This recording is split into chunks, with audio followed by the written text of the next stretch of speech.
کیا بیمار کا جھوٹا کھا سکتے ہیں؟ ارباز خان انڈیا سے۔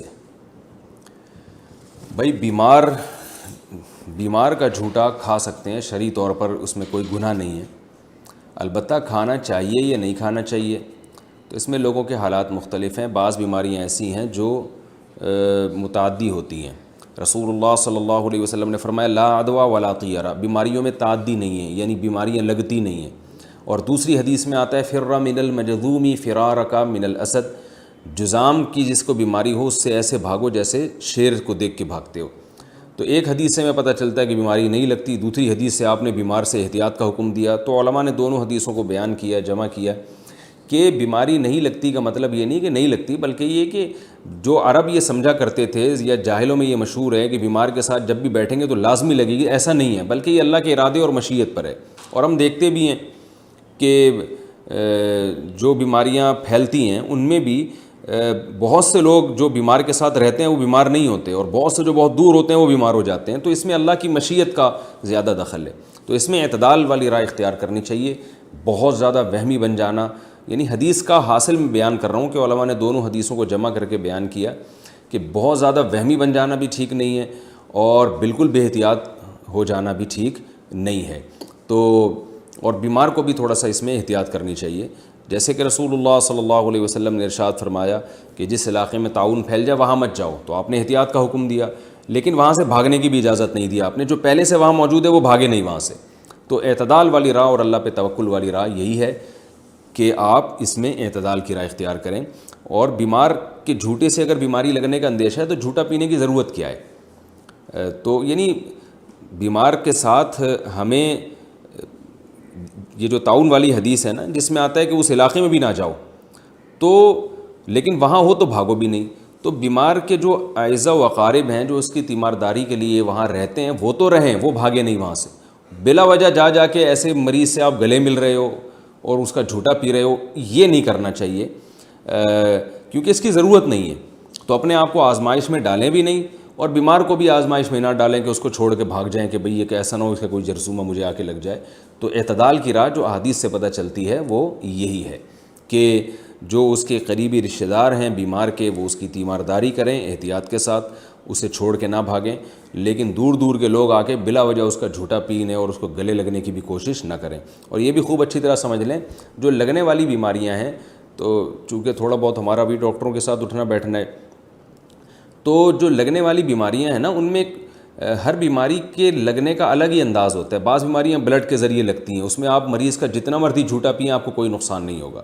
جیسے ہیپاٹائٹس ہے، اس میں مریض کا آپ جھوٹا پئیں، مریض سے گلے لگیں تو مصافحہ کریں، معانقہ کریں، ہیپاٹائٹس نہیں لگے گا۔ لیکن مریض کا بلڈ اگر آپ کے بلڈ سے ٹچ ہو گیا، آپ جیسے وہ استعمال شدہ بلیڈ کے ذریعے لگ جاتی ہے بیماری، کیونکہ بلیڈ میں بھی بلڈ جب یہ جو ہیئر ڈریسر ہیں یہ ایک بلیڈ استعمال کرتے ہیں، وہی بلیڈ جب دوسرے مریض پر دوسرے شخص پہ استعمال کریں گے تو اس بلیڈ میں ظاہر ہے کچھ نہ کچھ جرمز چلے جاتے ہیں بلڈ کے ذریعے۔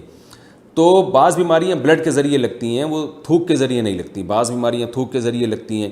تو اس میں ایسا نہ ہو کہ آپ اتنے وہمی بن جائیں کہ کوئی بھی مریض ہے، اچھا ہر بیماری لگتی بھی نہیں ہے، تو کوئی بھی مریض ہے آپ نے اس سے احتیاط کرنا شروع کر دی، تو ایسا نہیں ہے۔ یہ تحقیق کر لینی چاہیے ڈاکٹر سے کہ بھئی ہمارے پیشنٹ کو یہ بیماری ہے، تو ڈاکٹر صاحب آپ یہ بتا دیں اس بیماری کے لگنے کا اسٹائل کیا ہے، کس طرح سے لگتی ہے یہ، تو ڈاکٹر آپ کو بتا دیں گے بھئی یہ بلڈ کے ذریعے لگتی ہے، تو پھر خام خواہ میں آپ گھر چھوڑ کے بھاگ رہے ہیں اس کو دیکھ کے، تو یہ غلط ہے۔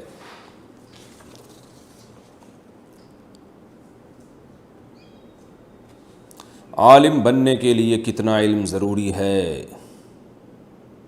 گلفام علی لغاری کراچی سے پوچھتے ہیں عالم کی جو فضیلتیں بیان کی جاتی ہیں اس کے لیے کتنا علم حاصل کرنا ضروری ہے، یعنی ایک آدمی کے پاس کتنا علم ہو تو وہ ان فضیلتوں کا مستحق ہوگا؟ دیکھیں اس بارے میں کوئی لگا بندہ قانون تو حدیث میں بیان نہیں کیا، لیکن ظاہر ہے رسول اللہ صلی اللہ علیہ وسلم نے علماء کو عام لوگوں سے الگ کیا ہے، تو اتنا علم جس سے انسان عامی لوگوں سے ممتاز ہو جائے، تو میں سمجھتا ہوں کہ اتنا علم جب کوئی حاصل کرے گا تو وہ ان فضیلتوں کا مستحق ہو جائے گا جو حدیث میں علماء کے بارے میں وارد ہوئی ہیں۔ یعنی اتنا علم ہو کہ عام آدمی سے وہ ممتاز ہو جائے، اور عام آدمی سے ممتاز ہونے کے لیے کتنا علم چاہیے؟ اتنا علم چاہیے کہ وہ ضروری مسائل میں لوگوں کو گائیڈ کر سکے، روزمرہ کے مسائل میں، ضروری مسائل میں لوگوں کی رہنمائی کا قرآن و سنت کی روشنی میں ذریعہ بن سکے۔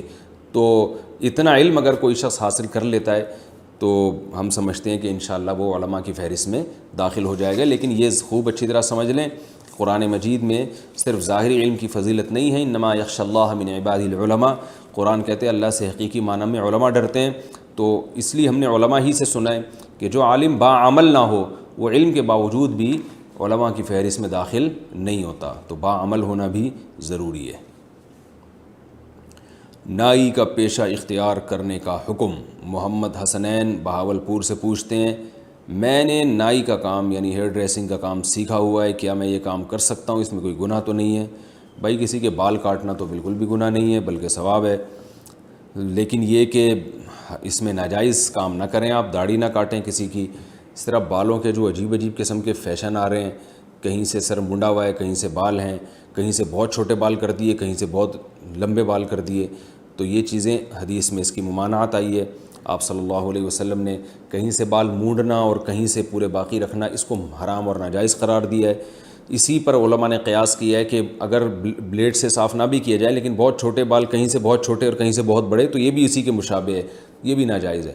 تو اگر آپ ان چیزوں کا خیال کریں کہ ایسے فیشنیبل بال جس میں کہیں یعنی ایک سر کے بالوں میں ایک جیسے لڑکے کرتے ہیں بہت زیادہ پف نکال لی اور ادھر سے پوری ٹرن کرا دی، اس قسم کی اگر آپ عجیب عجیب چیزیں لوگوں کے سروں پہ نہیں بنائیں گے اور نارمل طریقے سے بال چھوٹے کریں گے تو جائز ہے یہ کام۔ اور اگر ان چیزوں کا خیال آپ نہیں کرتے تو پھر آپ کوئی اور کام کریں، انشاءاللہ اس میں آپ کو ثواب ملے گا، یہ کام پھر آپ نہ کریں۔ کیا نیاز کا کھانا جائز ہے؟ محرم یا محرم کے علاوہ ہمارے سنی بھائی جو نیاز کرتے ہیں اس کا کیا حکم ہے؟ کیا نیاز کا کھانا جائز ہے یا نہیں؟ پرویز علی نواب شاہ سے پوچھتے ہیں۔ بھائی یہ جو نیاز وغیرہ کے کھانے ہیں یہ تو رسول اللہ صلی اللہ علیہ وسلم اور صحابہ کرام سے ثابت نہیں ہے۔ قرآن مجید نے جو ہمیں حکم دیا ہے وَيُطْعِمُونَ الطَّعَامَ عَلَىٰ حُبِّهِ مِسْكِينًا وَيَتِيمًا وَأَسِيرًا، سورہ دہر میں کہ ہمارے جو نیک بنتے ہیں، نیک بندے وہ مسکینوں کو، غریبوں کو اور قیدیوں کو ہماری محبت میں کھانا کھلاتے ہیں۔ تو اس میں اللہ نے کوئی دن متعین نہیں کیا کہ 11 تاریخ کو ہو، فلانی تاریخ کو، پورے سال آپ جب چاہیں کسی بھی غریب کو کھانا کھلائیں، لوگوں کا خیال کریں، اللہ اس سے راضی ہوگا۔ وہ یہی صدقہ ہے جو اسلام میں ہے۔ اس کے علاوہ کوئی اور ٹیکنیکل قسم کے جو کھانے ہیں، ٹھیک ہے بعض لوگوں کے پاس اس کے دلائل ہوں گے لیکن ہمارے علم میں وہ دلائل ہمیں سمجھ میں نہیں آتے، علماء کی ایک بہت بڑی جماعت کو وہ دلائل سمجھ میں نہیں آتے۔ رسول اللہ صلی اللہ علیہ وسلم نے ارشاد فرمایا من احدث فی امرنا ھذا ما لیس منہ فہو رد، ہمارے دین میں کوئی ایسی چیز ایجاد کرے جو ہمارے دین میں سے نہیں تھی تو وہ رد ہے، وہ مردود ہے۔ ایک روایت میں مردود کا لفظ بھی آیا، اس کو چھوڑ دو۔ تو جس طرح صحابہ کرام غرباء اور مساکین کا خیال کیا کرتے تھے اسی طرح آپ بھی کر لیا کریں، الگ سے کوئی اسپیسیفک نام دے کر اور تاریخیں متعین کر کے اس طرح کے کھانوں کا انتظام نہ کریں، اور کوئی اگر کرتا ہے تو آپ اس میں شرکت نہ کریں، وہ کھانا نہ کھائیں۔ موبائل فون پر تلاوت کا حکم۔ اویس صاحب ممبئی سے پوچھتے ہیں کیا موبائل فون میں تلاوت کے لیے وضو کرنا ضروری ہے؟ کیا بغیر وضو کے موبائل فون پر تلاوت کر سکتے ہیں اور قرآن کو چھو سکتے ہیں یا نہیں؟ جی ہاں، موبائل فون پر قرآن کو چھو بھی سکتے ہیں، بغیر وضو کے تلاوت بھی کر سکتے ہیں۔ البتہ بعض علماء کی رائے یہ ہے کہ موبائل کے ڈسپلے پر جب قرآن ہوگا تو اس کو بغیر وضو نہیں چھو سکتے، اس پیج کو خاص طور پر۔ تو اگر کوئی احتیاط کر لے تو زیادہ بہتر ہے لیکن ہماری رائے کے مطابق، ہماری تحقیق کے مطابق اگر ڈسپلے پہ قرآن کا صفحہ کھلا ہوا ہے تو آپ اس پہ بغیر وضو ہاتھ لگا سکتے ہیں، احتیاط بہرحال بہتر ہے۔ ویسے بھی اس کو ڈسپلے پہ ہاتھ لگانے کی ضرورت پڑتی نہیں ہے، آپ موبائل کی اسکرین پہ قرآن کھول کے موبائل ہاتھ میں پکڑ کے اسکرین پہ ہاتھ ٹچ کیے بغیر بھی آپ اس کی تلاوت کر سکتے ہیں، لیکن بہرحال کوئی ٹچ کرنا چاہے ہاتھ تو ہماری رائے میں اس کے لیے گنجائش ہے۔ کیا نکاح اور ولیمہ، کیا ایک ہی دن میں نکاح اور ولیمہ ہو سکتے ہیں؟ حافظ عبد الرحمن انڈیا سے پوچھتے ہیں۔ بھائی ایک ہی دن میں نکاح اور ولیمہ ہو سکتا ہے لیکن ولیمہ سنت ہے رخصتی کے بعد۔ دلہن کو پہلے پارسل کر لیں، اپنے گھر لے جائیں، دلہن شوہر کے گھر آ جائے، شوہر کے کمرے میں آ جائے، اس کے بعد آپ پتلی گلی سے باہر بے شک نکل جائیں اور ولیمہ کر لیں۔ دلہن کے میاں صاحب کے گھر آئے بغیر، ان کے کمرے میں انٹری کے بغیر ولیمہ کرنا یہ سنت سے ثابت نہیں ہے، اس کو ولیمہ نہیں کہیں گے۔ تو اس لیے رخصتی کے بعد ہوتا ہے ولیمہ، رخصتی سے پہلے ولیمہ نہیں ہوتا، تو جس دن نکاح ہوا اسی ٹائم رخصتی ہو جائے تو اسی وقت نکاح کر لیں، اگلے دن ولیمہ کر لیں، اگلے دن رخصتی ہو رہی ہے تو اگلے دن ولیمہ کر لیں۔ اللہ اور اس کے رسول کے حوالے کہنے کا حکم، کیا کسی کو رخصت کرتے ہوئے یہ کہنا صحیح ہے اللہ اس کے رسول کے حوالے، یعنی میں تمہیں اللہ اس کے رسول کے حوالے کر رہا ہوں؟ یہ فیصل شہزاد صاحب اٹک سے پوچھتے ہیں۔ بھائی ایسا کہنا ٹھیک نہیں ہے، اللہ کے حوالے کیا جائے گا، رسول صلی اللہ علیہ وسلم کے حوالے یہ کہنا کہ میں تمہیں رسول کے حوالے کر رہا ہوں، اس میں شرک کی بو ہے، یعنی گویا آپ کا یہ نظریہ ہے کہ رسول اللہ صلی اللہ علیہ وسلم اپنی قبر اطہر میں بیٹھ کر، یعنی اپنی قبر اطہر میں ہو کر آپ صلی اللہ علیہ وسلم تمہاری گویا حفاظت کریں گے، تو یہ غلط ہے ایسا نظریہ رکھنا۔ اس لیے صرف یہ کہا کریں کہ میں تمہیں اللہ کے حوالے کر رہا ہوں۔ اور ویسے بھی آپ دیکھیں ہمیشہ سے مسلمانوں میں رہا ہے فی امان اللہ کہتے ہیں نا جاتے ہیں، فی امان اللہ، تمہیں اللہ کی امان میں دے رہا ہوں میں، تو فی امان اللہ ہی و رسول ہی کہنے کا تو ہم نے کہیں اس کا رواج نہیں ملتا۔ قبر کے کتبے پر کلمہ لکھنا، الیاس صاحب گوجرانوالے سے پوچھتے ہیں کیا قبر کے اوپر سلیب پر کلمہ لکھنا جائز ہے یا نہیں؟ جائز نہیں ہے، نہا رسول اللہ صلی اللہ علیہ وسلم نے کتابت القبور، آپ صلی اللہ علیہ وسلم نے قبروں پر لکھنے سے منع کیا ہے، کچھ بھی لکھنے سے منع کیا ہے۔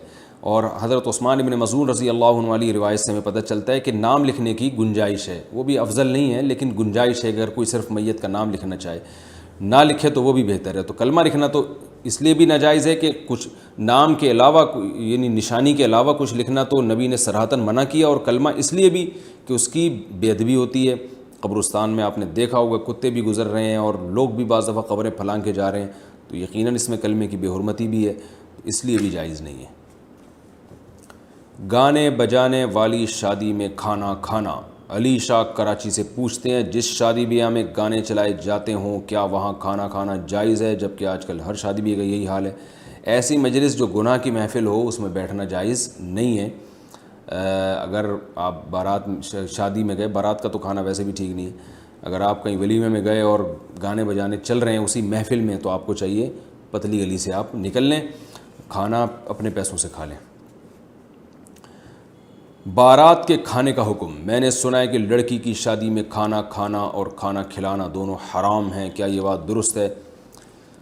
حرام کا لفظ تو ذرا گاڑا لفظ استعمال کر لیا آپ نے۔ یہ ضرور ہے کہ بارات کی جو رسم ہے غیر شرعی ہے، اس پر میرا ایک پورا بیان ہے، آپ یوٹیوب پہ سرچ کر سکتے ہیں، بارات کا کھانا مفتی طارق مسعود، ایسے لکھ کے سرچ کریں گے پورا ایک تفصیلی بیان آئے گا کہ بارات کا کھانا کیوں غلط ہے اور کن صورتوں میں اس کی گنجائش ہے۔ بعض دفعہ لڑکی والے بارات نہیں کھلاتے تو رشتہ ہی ٹوٹنے کا خطرہ ہوتا ہے کہ لڑکے والے رشتہ توڑ دیتے ہیں، تو جب رشوت مجبوری میں اپنے حق کے وصولی کے لیے دینا جائز ہے تو ایسی مجبوری میں بارات کا کھانا کھلانا بھی جائز ہوگا، یہ سوچ کے کہ یہ ایک رشوت ہے جو ان کمبختوں کو، جو لڑکے والے ہیں نا کمبخت بھوکے جن کو زندگی میں کبھی کھانے کو نہیں ملا، ان کمبختوں کو خوش کرنے کے لیے آپ بارات کا کھانا کھلا رہے ہیں تاکہ یہ کمبخت رشتہ نہ توڑیں۔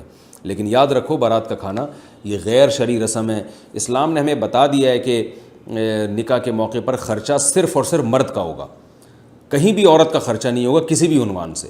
نکاح میں مہر ہے وہ مرد کے ذمہ لازم ہے، نان نفقہ ہے وہ مرد کے ذمہ لازم ہے، نکاح کے موقع پر چھوارے تقسیم کرنا یہ افضل ہے، یہ مرد کے ذمہ ہے، اور اسی طرح نکاح کے بعد جو ہے وہ ولیمے کی سنت ہے وہ مرد کے ذمہ ہے۔ تو جتنے بھی نکاح کے موقع پہ خرچے شریعت نے ڈالیں مرد پہ ڈالیں، لڑکی یا لڑکی کے باپ پہ کوئی خرچہ نہیں۔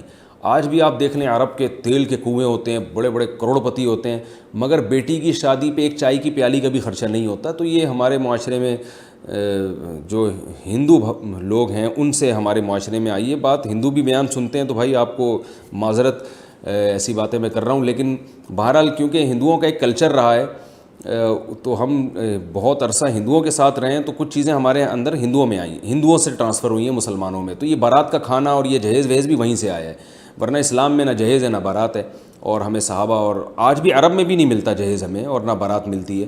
تو ہندوؤں میں یہ جہیز ہے اور بارات ہے، وہ ان کی پاس کوئی لاجک ہوگی اس کی، لیکن وہ اپنے مذہب پہ عمل کریں یا اپنی رسومات پہ عمل کریں۔ اب تو ان میں بھی بہت سے لوگ اس کے مخالفین پیدا ہو گئے ہیں جو جہیز کی مخالفت کر رہے ہیں۔ تو اسلام میں کوئی بھی خرچہ عورت پر نہیں ہے کہ وہ لڑکی ہے اس کے باپ پر نہیں ہے، تو سارے خرچے مرد کے ذمہ اللہ نے لگائے ہیں۔ تو یہ جو بارات کی رسم ہے یہ بھی غیر شرعی ہے۔ لوگ کہتے ہیں اتنے بارات آئے گی تو اس کو کھانا کھلائے بغیر بھیج دیں وہ تو بھوکے چلے جائیں گے. تو بات یہ کہ اتنی بارات آئے گی کیوں, یعنی بلائیں گے کیوں آپ اتنے لوگوں کو؟ نکاح مجمع میں کرنا سنت ہے. نکاح کے لیے مجمع اکٹھا کرنے کی ہمیں نہیں ملتا کہ مجمع اکٹھا کرنے کی ضرورت ہی نہیں ہے. مجمع پہلے سے ہو اس میں نکاح کر دیں, جیسے جمعے کی نماز میں مجمع ہوتا ہے وہاں نکاح کر دیں, تو یا ویسی عام نمازوں میں لوگوں کا مجمع ہوتا ہے تو مسجد میں وہاں نکاح کر لیں آپ. تو جو لڑکی کے قریبی رشتہ دار ہیں, جو ابا چاچا ماموں وغیرہ جو بہت ہی قریبی ہیں, یا اس کی بہنیں وغیرہ, وہ آ جائیں اس میں شرکت کریں اور کھجور کھا کے چھوارے کھا کے پتلی گلی سے نکل جائیں. وہ وہاں دھرنا مار کے بیٹھنے کی ضرورت نہیں ہے. اور پھر جب دلہن کو رخصت کرنے کے لیے جو بھی لڑکے کی اماں بہنیں وغیرہ آئیں, اس وقت تو بڑی محبت دکھا رہی ہوتی ہیں کہ ہائے ہماری جو ہے نا بھابھی اور ہماری بہو ماشاءاللہ کتنی چاند سی. بعد میں پھر انہوں نے جو ستانا ہوتا ہے وہ تو جو جنہوں نے ستانے والی ہیں وہ سن رہی ہیں معذرت کے ساتھ, میں آپ کے علاوہ کی بات کر رہا ہوں. تو اس وقت تو بڑی محبتوں سے وہ آ رہی ہوتی ہیں. تو وہ جب محبت سے آئیں رخصتی کے لیے تو 5-6 افراد آ جائیں لڑکے کے گھر سے, تو اگر کھانے کا ٹائم ہو تو ان کو کھانا کھلا دیں, چائے کا ٹائم ہو تو چائے پلا دیں, پان گٹکے کا ٹائم ہو تو پان گٹکے پہ گزارا کریں, اور ان سے کہیں کہ اب پتلی گلی سے نکل جاؤ. تو یہ جو W11 بھر بھر کے باراتوں کی جا رہی ہے نا, یہ خود غیر شرعی رسم ہے. تو دلہن کو اٹھانے کے لیے اتنی 4-4 5-5 بسوں کے آنے کی ضرورت نہیں ہے.